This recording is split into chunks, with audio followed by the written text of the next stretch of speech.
Hi, this is Jim from Cooper Sharp Works again. I wanted to discuss with you some of the options for what kind of abrasives you can use and the stuff that we give you as far as pipes and the like to put this on. Originally, we'd always gone with a piece of pipe this size. It's just the way it started out, and it was kind of a natural progression. But if you'll notice, you only end up using a very small piece of it. And that's fine because you can flip it around. We've had people put the different sandpapers on it in quarters. Lots of ways you can do it. But personally, I find it better to use one about half that size. Here's a prime example of something that it's not out of the box, but it's different than what you might think.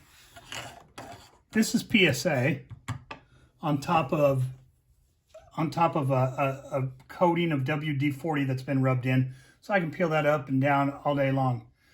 This is regular sandpaper. It's a wet sandpaper. It's 2000 grit. It just took a little spray of 3M Super 77, and you're able to attach that onto the same piece of pipe, giving you some options, letting you understand that, you know, it's your machine. Put whatever papers you decide. There's some great abrasives out there, and they don't always come the way you want them. So build your own out. I wanted to talk about some of the things that it's interesting. Some of the things that people say. One of them I heard a long time ago is that, you know, sharpeners never wet sand, and I found that to be a little funny. And I mean, it's wet sandpaper. You can do what you want with it. So if this is a piece of wet sandpaper, which it is, do like you always do. Get your J-hook lined up, get everything locked in.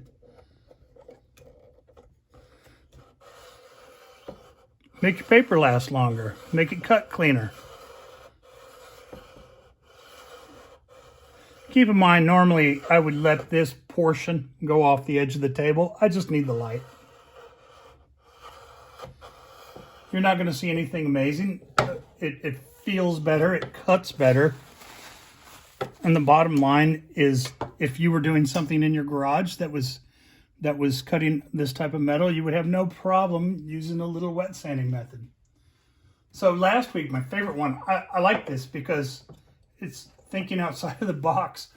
I had a machinist tell me that all he does is he uses a couple of drops of Mobil 1. He uses full synthetic motor oil and claims his paper lasts longer and it cuts better. Because in the machinist mindset, it's a very, very common way to handle cutting is with cooling and oils and every other thing, and I found it to be interesting. So I'm just going to show it to you because, again, it's your machine. Cut however you want. Very quiet. He claims that if you do this, it'll build up a pretty nice slurry, just like your stones do. It really is cutting nice, I've got to say. Anyway, when all's said and done, it's a little messier, but not that much messier. And look at how clean your paper is. It's not terrible. And it felt like it cut like a pro. Your mileage is going to vary. You're going to have to try it on stuff, but I guarantee you it won't harm the scissor. It's going to be a situation where you're just going to have to look and see how it cuts and see if it works for you. So just a couple tips. I think that's about it. I'll talk to you next time.